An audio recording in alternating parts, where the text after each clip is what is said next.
David McCullough has been called a master in the art of narrative history. He is one of America's most popular and respected historians. His best-selling works have earned him 2 National Book Awards and a Pulitzer Prize for biography. He is also the host of The American Experience, which celebrated its 10th anniversary last year. He is currently part of a team of renowned historians looking at, quote, the road not taken during some of the great turning points in world history. The new book, What If, is accompanied by a 2-hour documentary by the same name, airing on the A&E History Channel. I am pleased to have David McCullough on this broadcast for a wide-ranging conversation about what he loves and about what I love. Maybe not as much as he does, but it is the idea of history and making it come alive and finding out what it tells us about that time, the present time, and the future. Welcome. Thank you, Charlie. Very glad to be with you. Now, where does this very good idea come from? Well, it came from an excellent editor named Rob Cowley, who's an old friend. It was at American Heritage years ago when I was an editor there. And he has been the editor of Military History Quarterly and worked with all these military historians. And of course, as you know, people sit around and say, well, what if? Yeah. And that's the book. Yeah. I mean, the most famous one in history, I guess, for me has always been, you know, what if England had fallen to Hitler? Absolutely. I agree. People ask me, who do I think is the most important person of the 20th century? And I may be wrong, but I instinctively feel it's Churchill for that very reason, that was the man who stood there and would not give in, even to his own people in England who wanted to make a deal with Hitler. And in effect, I think saved Western civilization. And of course, the power of his eloquence will never die. You know what John Kennedy said about him? No. John Kennedy said, in an award to Churchill, said, he mobilized the English language and saved a nation. Yes. He was called the British Lion, and he said, I wasn't the lion, I just gave the lion its roar. What else is in here? What else is in here in terms of what if? Well, there's a wonderful piece by James McPherson, who's a noted Civil War historian, about the so-called lost orders, which were found and bumped up to McClellan. These were Lee's orders to his advancing army coming up, presumably to attack Harrisburg and to win a victory in the north to bring in English and even French support. And so McClellan had foreknowledge of Lee's orders before anything really got going. And the what if is what if that had not been so?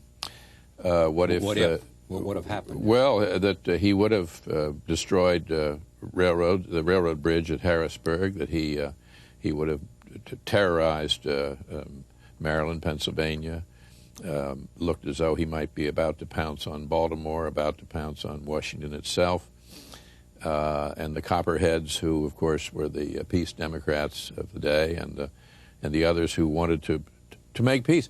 Same kind of thing we're talking about with Churchill, right, who wanted to make peace with the Confederates and divide the Union, but break up the country.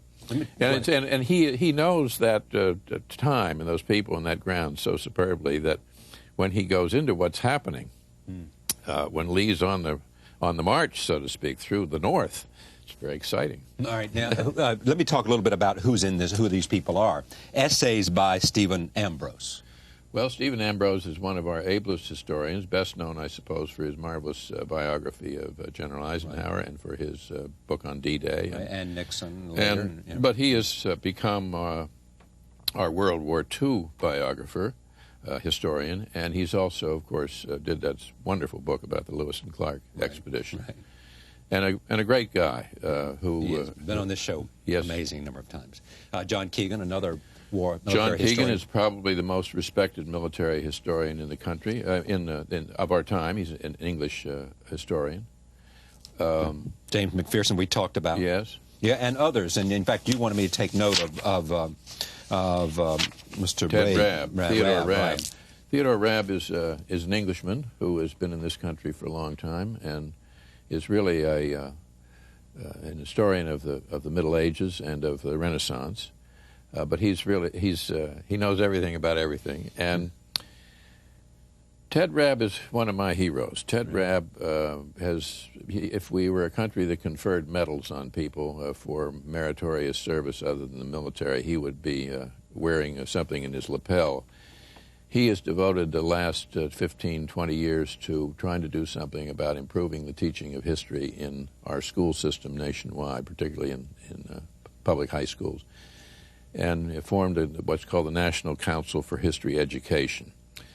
And the teaching of history has been really at an all-time low in American public schools, and what many of our college students and even our best universities don't know is sometimes startling.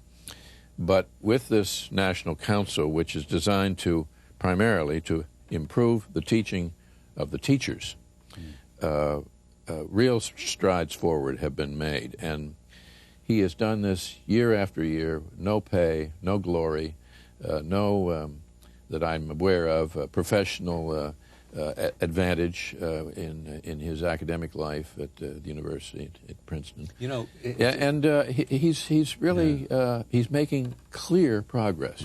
It reminds me of the great notion of what a brilliant teacher can do for someone's life. If you are a young person and a teacher touches you and somehow makes a connection between that inherent curiosity that is within us, whether it's for science or history, that's right, or language, that's right, or whatever it might be. You know, teachers are the people that fill that function in our society. Who's more important in our society? Nobody. Yeah. I mean, who's doing work that counts more? Nobody. And it isn't just paying them more. Yeah.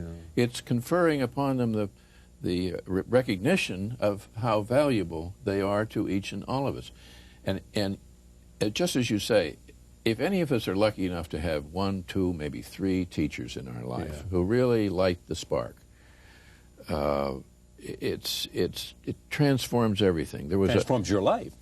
Absolutely. We just had a big testimonial dinner in Washington at the Building Museum for Vincent Scully, the great art historian at Yale. Right. And I don't know that I've ever been to anything like it. There were probably 700 people there. All had come from all over the country to pay tribute to this very great man. Right. And his gift, it seemed to me, most of his students didn't go on to become architects. Right. Many of them are some of the most famous architects we have today, and art historians, art critics. But most of them, 89% probably, in the English majors, the electrical engineering majors, went on to other things, but he enlarged their life in a way that they will never, ever to be able to say thank you sufficiently for. Yeah. And the great teachers show us what they love. Yeah. They share their passion. Exactly. There was a marvelous teacher of child development, specialist in child development at the University of Pittsburgh Medical School named Margaret McFarland. And she taught that her whole thesis was that attitude is what matters, and that attitudes aren't taught, they're caught. And the student, the child, show them what you love, show them who you are, and they will catch that. Yeah. And you know yourself, if you think back to your favorite teachers, they loved science, or they loved English literature, or they loved history, and they conveyed that enthusiasm, as you say, that passion, in front of you, and you caught it, and you never forget it. Yeah, it is. It's amazing. I mean, I don't think I could do what I do now, as better or worse as I do it, if I hadn't early on caught up with a love of books and a whetting of curiosity about what makes people Barbara tick. Tuchman, who really was one of the greats in my field, in my opinion, used to say there's no trick to getting somebody interested in history. She said you can answer that in 2 words: tell stories. Yes. And of course she did superbly. She did, but so do you. Let me just come back to this book because I want to talk about history and the love of history. You're talking about Washington's withdrawal after the Battle of Long Island. Tell me the story. Well, right here in this in this great city at one point, about where the Brooklyn Bridge now stands. Yeah. Washington ferried his army across to Long Island, and he split his army. He had about 10,000 troops on Manhattan, and he sent about 10,000 over to Brooklyn because the British had come into the harbor with a fleet and 30-some thousand troops, best troops in the world, who then landed at Gravesend and started moving up toward what is present-day Brooklyn Heights and fought what is called the Battle of Long Island, which was Washington's first real battle as commander. And they were roundly defeated. The American army was badly defeated, and they retreated back up to the heights where they sort of dug in, preparing for another onslaught. And the British troops are the best troops in the world, and they were fully equipped, fully trained, tough, experienced. Washington's army was all volunteers, all raw recruits, poorly equipped, poorly armed, had no experience in battle. And Washington made the crucial, fundamental mistake of dividing his army with half in Manhattan. But he didn't know where they were going to land, and he was inexperienced. And the British controlled the water, the harbor, both rivers, and all they had to do was bring one or two of their big ships, their gunboats, ships of the line, up the East River, and they would have sealed the bag. And Washington's army would have been caught, totally, 100%. The revolution is... And what kept them from coming up the river was a northeast wind. They couldn't, sailing ships, they can't come up if the wind's not the right way. So Washington finally realized that he better do something, and on the night of August 29th, which we all ought to celebrate, really, certainly here, they rounded up every small boat they could find, all up and down the East River, all up and down the Hudson, across New Jersey, and brought them over. And a marvelous man named John Glover, who was from Massachusetts, and his Marblehead fishermen manned these boats, and they evacuated in the night, in the dark, secretly, 10,000 troops off of Brooklyn, right where the Brooklyn Bridge now stands. It was the Dunkirk of the Revolutionary War. They got them all, and that's a mile of water there, and there's not really a river. It's a tidal strait. It's rough, very dangerous thing to have done in daylight with experienced people. And they didn't just bring 10,000 men across; they brought horses and cannons and everything else. And the British woke up the next day, and they were gone. They were gone. Yes. Unbelievable. And just to add to it, a fog came in that morning to protect the last people, and Washington reputedly, and I'm sure actually was the last person off. He was down there making sure that everybody got up. Yeah. They all moved out of their positions like ghosts, silently. Yeah. Now, a withdrawal or a retreat is the hardest thing to do in a military organization, and particularly against an overwhelming foe, and particularly at night in the dark and fog and all that, and then by water, by makeshift armada. Yeah. It was miraculous, absolutely miraculous. And 99% chance that it would have all gone the other way. This was in the summer of 1776. The Declaration of Independence had only just been signed. The 32,000 troops that the British had in New York exceeded the population of the largest city in this country, which was Philadelphia, which was 30,000. In other words, you had more British troops than the biggest city in the whole country within a day and a half march of Philadelphia. The whole war could have been over, probably would have been over that night. And it wasn't just that they would have captured the army, they would have captured George Washington. And without Washington, I think it's quite doubtful that it could have gone on successfully. It is absolutely amazing. It is an amazing story that I know until here. And all because, you could argue, wind. That's wind and fog. And fog. Yeah, and good old luck. Fate. It happens all the time, as we know, and sometimes to the detriment of worthy efforts too. What are your favorites in here? I mean, stories other than that one that you. Well, I like Jim McPherson's piece very much. About the one about Lincoln. About the Lost Orders. Right.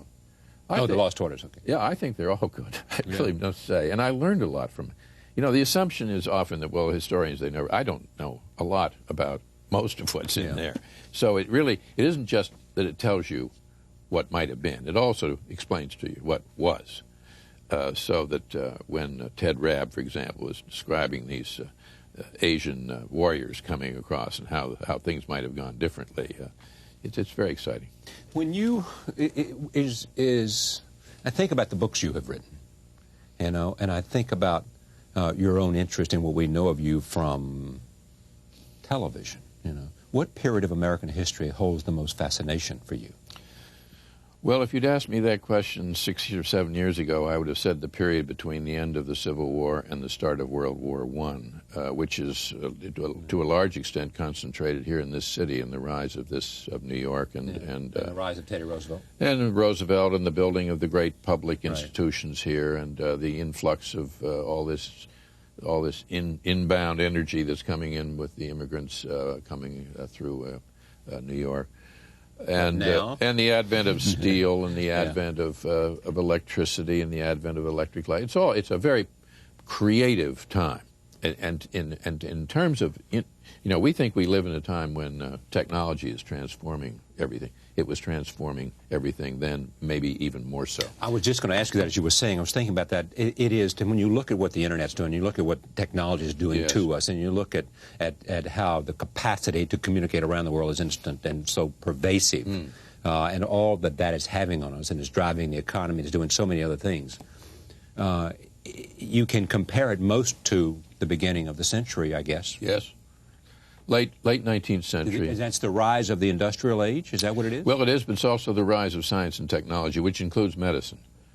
Yeah. The eradication of malaria and yellow fever in tropical countries, for example, momentous event. Yeah. Penicillin was discovered when? Well, that comes later in World War as a result of consequence of World War II. Yeah. But I'm now working in the 18th century, and I must say, I may never come back. I really find it. I find it about as absorbing and as colorful as anything I've ever worked on in my life. Why? Well, before you answer that, why you find it absorbing, tell us what you're doing. Because the last time you were here, you were intrigued by a notion that I love, which is, the relationship. The relationship between the founding fathers. Yes. You were principally interested in John Adams and Thomas Jefferson, who died on July 4th, the very same day. That's right, 1826, 50 years to the day. Right. And the great line, which often repeated, was said by, I think it was Adams, who said, Thomas Jefferson still lives. That's right. And in fact, Jefferson had died. That morning. That morning. The very morning. And each is in his own bed in his own home. And one in Massachusetts, one in Virginia. Yes, and what fascinated me was that these two men had two very different backgrounds. I mean, a New Englander of the 18th century was as different from a Virginia planter as a Frenchman was from a German, maybe more so in some ways. And yet they were both Americans and both united in this noble effort to create a new nation, a free nation. Adams is short, not very handsome. He's full of passion, warm-blooded, opinionated, brilliant. Jefferson, of course, is tall, angular. He's got a kind of an invisible shield around him. He doesn't want you to know him very well. He's aloof. Adams tells you everything. Sometimes he tells you more than he should. And so what's so... Well, what happened, I was going to do... What's so absorbing about it? Well, I thought I would do, in effect, equal time between these two very different men who become close friends, then become political rivals, then become almost enemies. They don't speak to each other for about 10 years. Then they have a reconciliation and spend the last 15 years of their lives carrying on this extraordinary correspondence to their dying year. It's always been amazing to me that if you want to know Jefferson, you have to know Jefferson through his letters. There's no great, and Dumas Malone and all these other people, but Jefferson never wrote his own memoirs. No, he never wrote his own memoirs, nor does he, in his letters, tell you very much about what he feels, what he's angry over, what he's broken-hearted about. He won't let you in. Adams opens the door, and Adams writes in a very pungent, clear, contemporary, modern way. He doesn't. It isn't a kind of mannered 18th century show-off prose. It's right there, and he's right. He's like a character in Dickens. And when I got writing, once I started writing, well, you've had this experience. When you start to write something, very often you find you're reacting to the material, and something's coming through the process of writing, telling you which direction to go. And once I started writing, I realized I didn't want to write about Jefferson and Adams. I wanted to write about Adams. Because he was? Because there is so much material to work with. Yeah. I'll give you an example. The most important example of all would be that Jefferson burned every letter he ever wrote to his wife and every letter that his wife ever wrote to him. It's as if he wants to obliterate her from the record. We don't really even know what she looked like. Now, was that out of tragedy because she died and he was so brokenhearted? Yes, it's partly that, I think, but it's partly that he was a very private person who didn't want anyone to know about this side of his life, apparently. Nobody knows why he did it. We don't know even if it might have been insecurity, that he had something to hide, etc. It could be any number of reasons. Okay. Adams, who was separated from Abigail, much of their marriage because of his work, political activities in Philadelphia, or then when he went to France to try and help Franklin work with the French, writes thousands of letters to Abigail, and she to him, and they all survive. So you don't have to resort to conjecture what was going on between these two extraordinary people. It's all there. And Charlie, she could have held her own with any of those, intellectually held her own with any of the men of that day. She is simply extraordinary. I think I think she was incapable of writing a dull sentence. And what she went through, what she had to put up with, the sacrifices she had to make, the hardship, the heartbreak that she had to endure, and her willingness to pour this all out on paper it's one of the greatest records we have of an 18th century woman coping with the realities of revolution, with shortages, inflation, no schools for the children. Schools were all stopped. Trying to get by with troops marching by her kitchen window all the time, dust blowing in, the fear of disease, the fear of the British landing and coming in and burning the whole town. All of this is all written out in her heartfelt. There's an immediacy to her prose. She was a great fan of the English novelist Richardson, whose great book Clarissa is all a compiling, I'm sure you remember, of letters. Right. It's all it is. It's just letters. And they're all letters written to the moment. Yeah. You're in the moment, in the action. That's the way all of her letters are written. It's as if you're with somebody who's right there, who is right there, and she's telling you not just what's happening, but how she feels about it, and how it's changing her life and her outlook on life. She's a heroic woman. So all of a sudden, in historian David McCullough's odyssey to tell us a story about Adams and Jefferson, his characters become Adams and Abigail. Adams and Adams, yes, and it's Adams and Adams, but it's really Jefferson is still a very major character. If it were a play, he would be. He's not exactly the protagonist, but he's very much there. And the relationship between Jefferson and Abigail is very interesting because, for some reason or other, the only time he sort of unburdens himself a little bit in a letter or two is to her. The letters that have survived. Saying what? He said, I couldn't take the punishment that your husband takes from the press. I'm too thin-skinned. I don't like controversy. I retreat from difficulty. His only invention, he adapted many things for that ingenious house, but the only invention was a mold board plow. you would know about a moldboard Yes, plow. Right. And it was called the plow of least resistance. It was designed to go through that heavy red Virginia clay with the least resistance. Well, as he says himself, in effect, that's the way he wants to go through life. He never argues with anybody. Yeah. He never disputes anyone to their face. He can't take that controversy, contention face to face. Now, Adams, of course, he can't understand a man that won't stand up and say what he thinks. Yeah. And Adams would almost welcome the chance to have a confrontation. He's a trial lawyer. He's a combative, brilliant trial lawyer. So he admits to Abigail that your husband is like a rock in the stream, he said, and how fortunate it is that he's that way. Yeah, he's going to But shed then he water, also right? says that maybe it's because of you. In other words, were I so fortunate, If I had a support of someone somebody like you, maybe I would could be that way. Maybe I'd be tougher. And later on, Jefferson is always, he's a spendthrift. He cannot stop buying things. It's fascinating. Well, he died in debt. And he's broke. He's broke way back when he was in his 30s. He can't stop buying things, and they're in Paris, and they're living on a very meager income from the Congress, hardly enough to even feed themselves. And Adams and Jefferson both have the same salary. And Jefferson is writing letters to Washington and others saying, we've got to be paid more. I can't get by.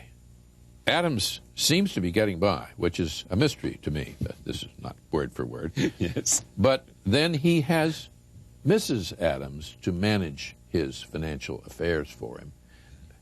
And by inference, had I somebody like that, maybe I could do it, but I can't do it as things are. That's great. And he was right. Yeah. She was managing money and did it very well. What was it that John Adams thought about Thomas Jefferson?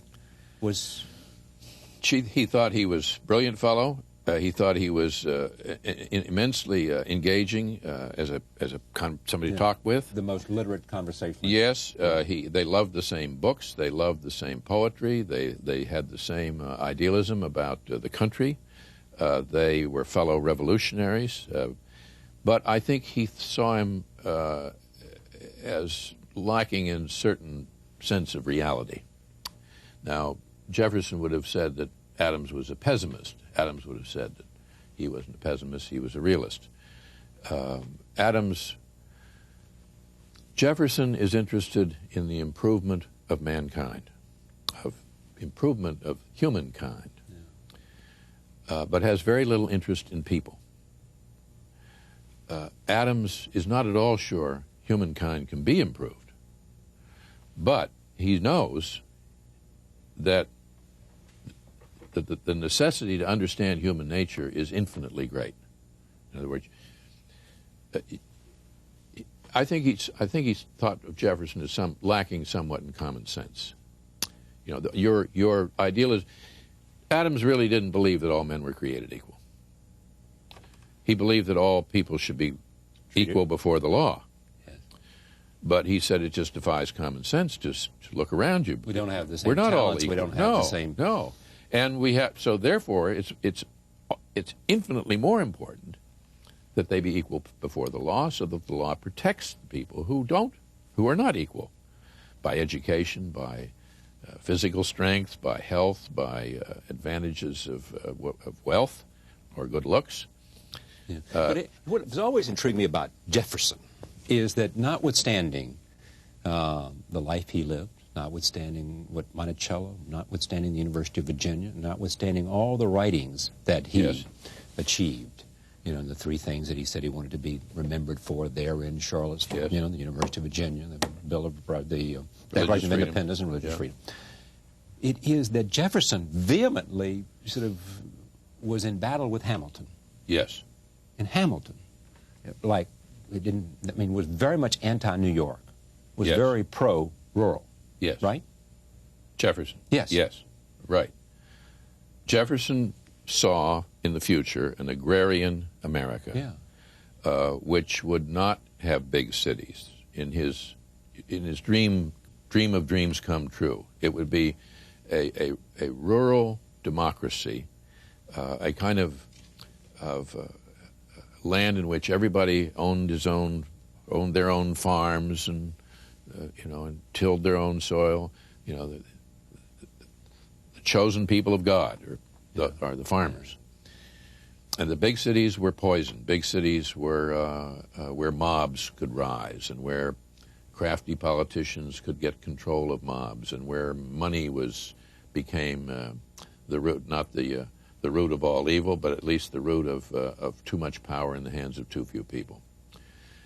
And Jefferson was mistaken. We weren't going to become a country. I know, but he was also, seemed to me, mistaken. It goes against his notion of, the intellectual side of him. Cities are a source of yes. Well, the repository of a civilization's best art. Exactly. It's not out in some... He's very contradictory in many ways, and heaven knows we all can be, but he has this idyllic dream of a bucolic rural America.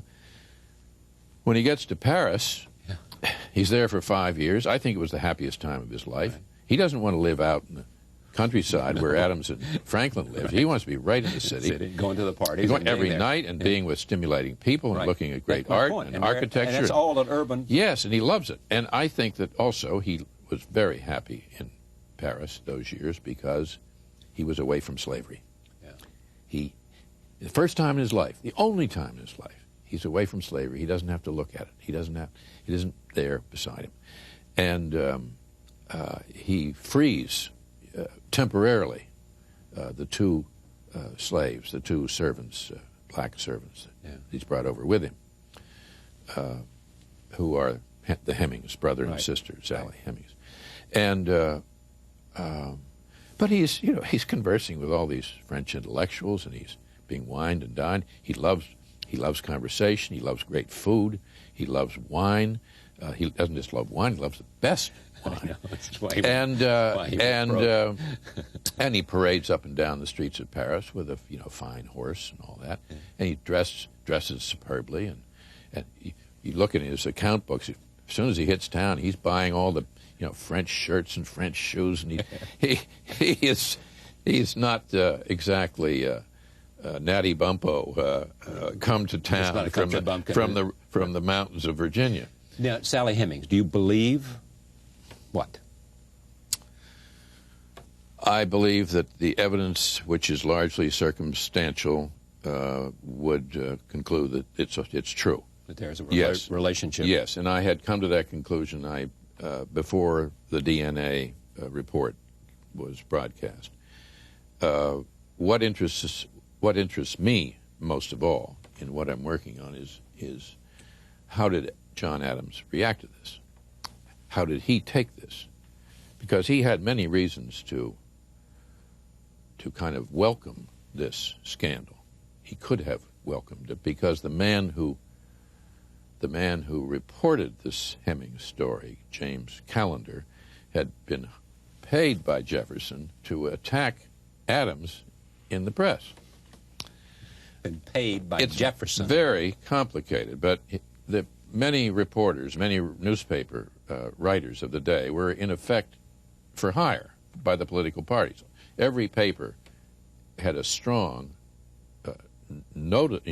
overt political angle, and the anti-Federalist papers were out to attack Adams in Washington, and the Federalist papers were out to attack Jefferson and his followers.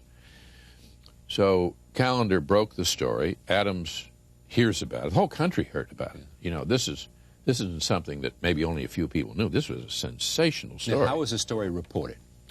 That he had kept one of his slave women as his concubine, right, and that it had children. And it lived with him in Paris and had children. By. Right. Adams, I have to emphasize, loves Jefferson. He says, "I've always loved Jefferson." He just adored this man, and almost to a point where I think, why? Why do you? Yeah. Because it hadn't been an entirely equal friendship. And he says, how he reacts, I think, is really how we all ought to react to the story. It's really a great lesson. He said, I can't quote it exactly from memory, but he said, stories of this kind have always been told about slave masters and their slave women, and they always will be told, because the story is a metaphor for the infinitely larger sin of slavery.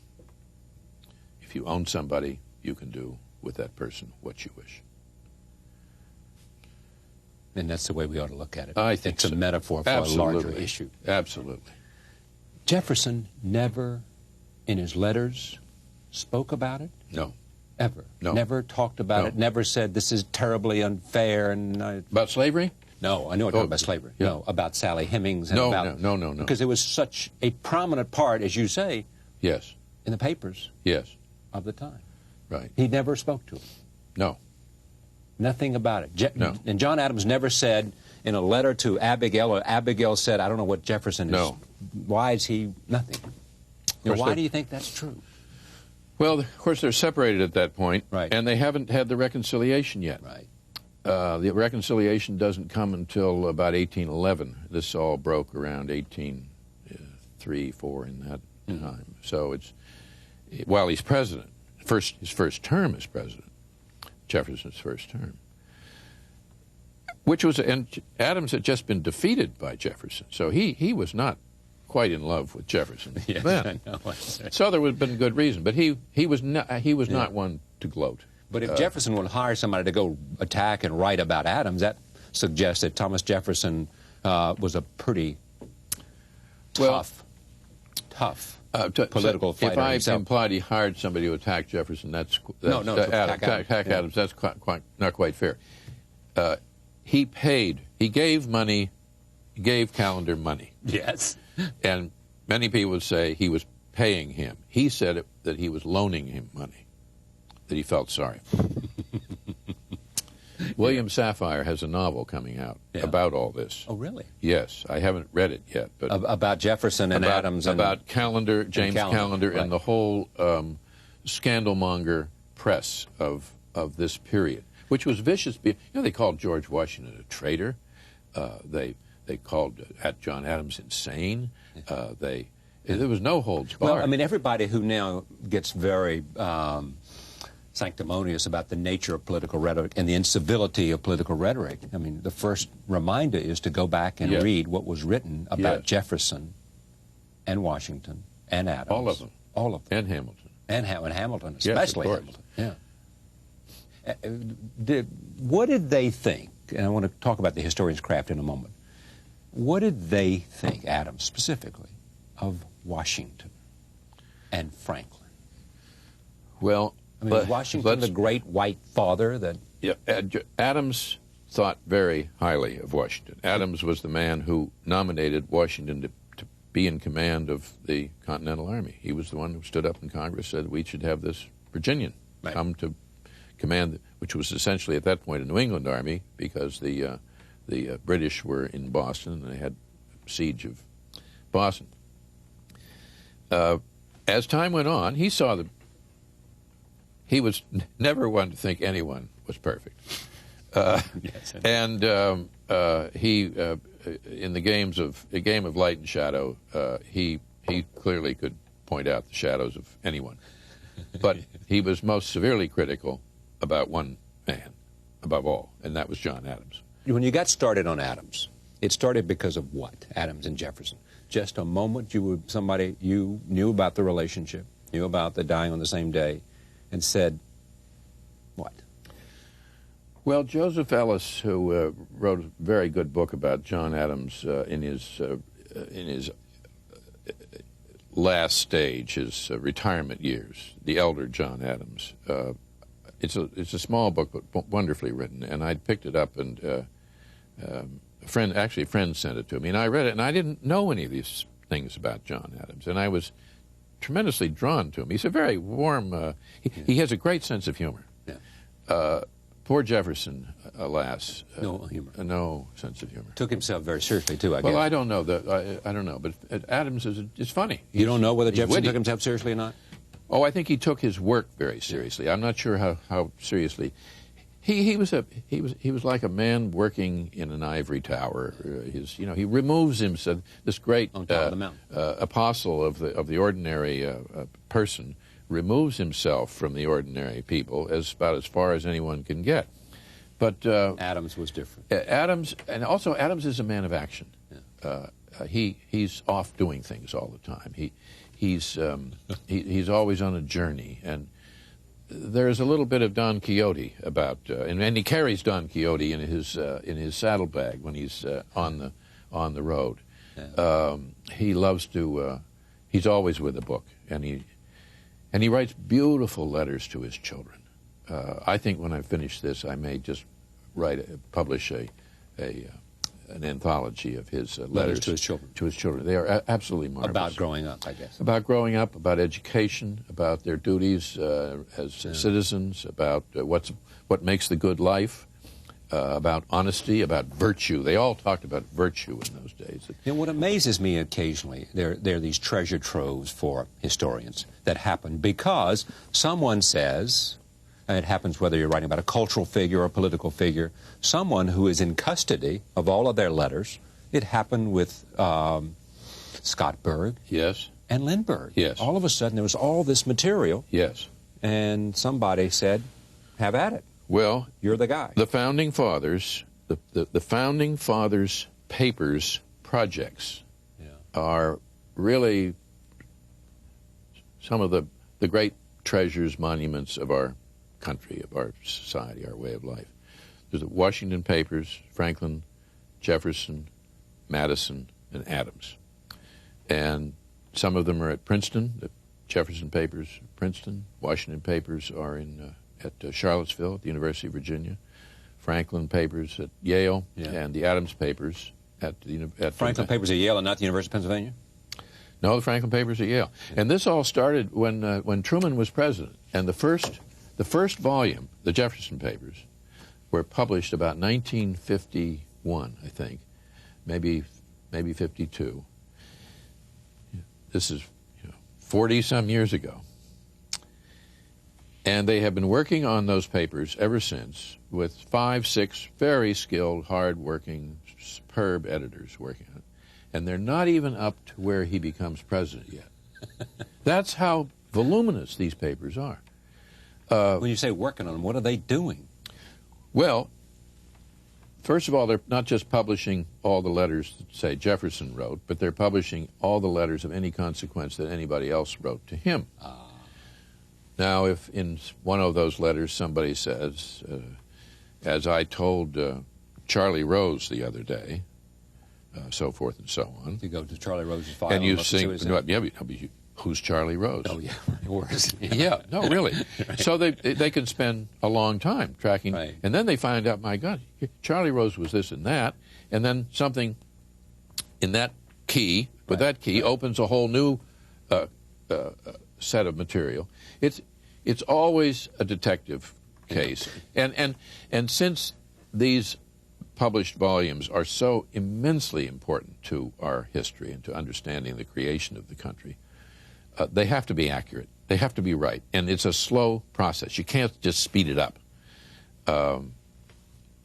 I don't think the Adams papers will be finished for probably another 40 years. Now, this is a sophomoric question, but in the end, when you think about those men that we've been talking about, were they that unusual, and women, Abigail, were they that unusual, or were they just presented with a great historical opportunity? Both.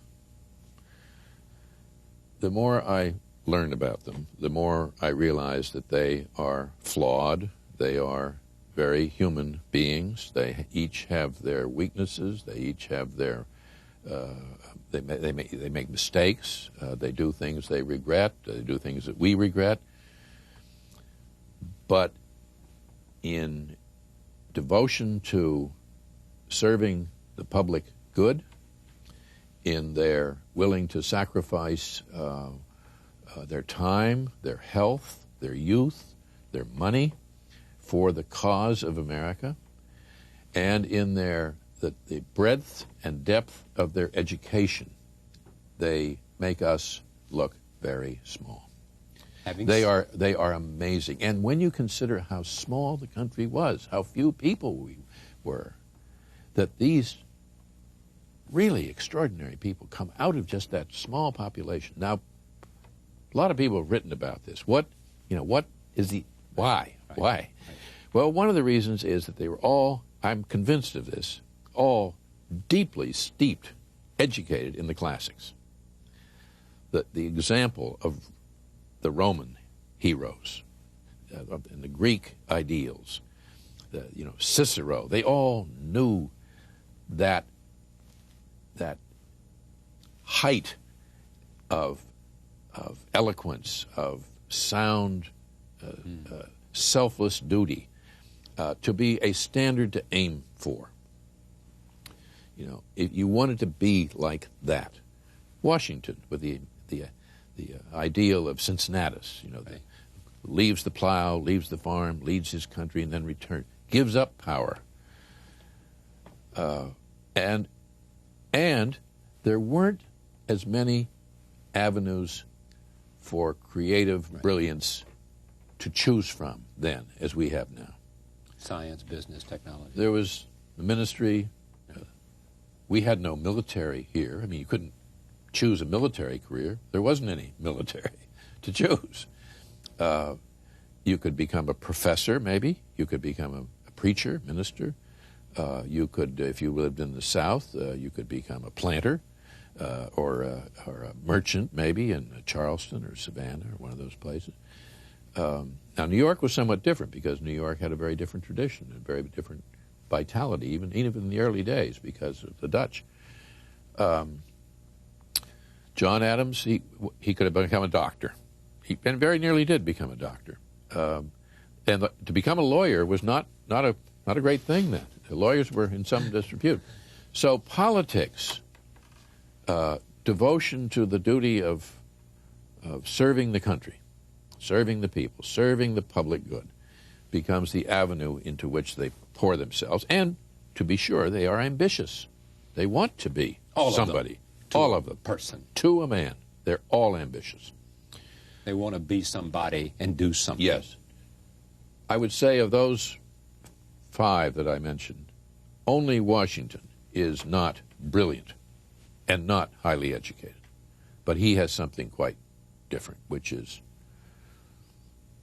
rectitude, character, a great capacity to see through to the heart of a problem. And he does not give up. He will not cave. I mean, the chances of that revolution succeeding, as one might have concluded, let's say, in the last months of 1776, were maybe 1 in 10,000 that it might work. He will not give up. His army's down to about 4,000 people. They have no food. They have no clothes. They are poorly armed. They've got this tremendous juggernaut of British army bearing down on them. And one of the greatest moments in world history is when he attacks, crosses the Delaware, and attacks at Trenton, right, Christmas night. It's not a great big battle. It's not a major conflict. It doesn't really resolve anything. But what it did for the morale of those people who were for independence, who were behind the revolution, cannot be overestimated. John Adams estimated that, and I think he's probably right, that 1/3 of the people were loyalists, which we forget. 1/3 of the people were strongly for independence, and the other 1/3 were kind of waiting to see how it went. What side it doing? Yeah. Right. The idea that the whole country rose no, not at all. And leadership, they understood leadership. That's, I think, extremely important. And, of course, Washington was a very great leader. Yeah. But it seems to say to me, and what it says, I think to you as well, is that in measuring sort of qualities that can make a difference, I mean, intelligence and and learning or education. Yes. But there are also these X factors that Washington had, which have to do with courage, which have to do with will, and which have to do with judgment. You know, and Adams, if were he sitting here and you were interviewing him, wouldn't that be wonderful? Yes, it would. Yes, it would. You'd do a great job. Well. If he were sitting here, he would say it was the Times. The Times. Yep, absolutely. The opportunity to change. That events, circumstances thrust him into these roles, put him at center stage, and to a large degree, that's quite accurate. Did happen. Of all the people, finally, yes. Of all the people you have written about, read about, certainly Harry Truman and others, who do you think would most naturally fit in that time? Would it be Teddy Roosevelt? Would it be Franklin Roosevelt? Would it be Abraham Lincoln? Would it be Harry Truman? Would it be... Well, certainly Lincoln and Franklin Roosevelt. Theodore Roosevelt would have been pretty much the way he was in his own time, kind of a wild card. But Roosevelt and Lincoln would have I think, held their own. Yes, I think Roosevelt would have certainly, and Lincoln certainly, yes. But you have to imagine Lincoln being in the milieu of the East Coast and Harvard University or William and Mary or Philadelphia in its heyday. And that's hard to imagine. If he were out on the frontier, which he could have been in the 18th century, then we'd never hear of him. He wouldn't figure unless he somehow became a military hero or something of that kind. David McCullough, thank you. It's a pleasure. My pleasure, Charlie. Thank you for inviting me back. This book is called What If? Essays by Stephen Ambrose, John Keegan, David McCullough, and James McPherson, and others, the world's foremost military historians and historians. Imagine what might have been. What if? Thank you for joining us this hour with David McCullough.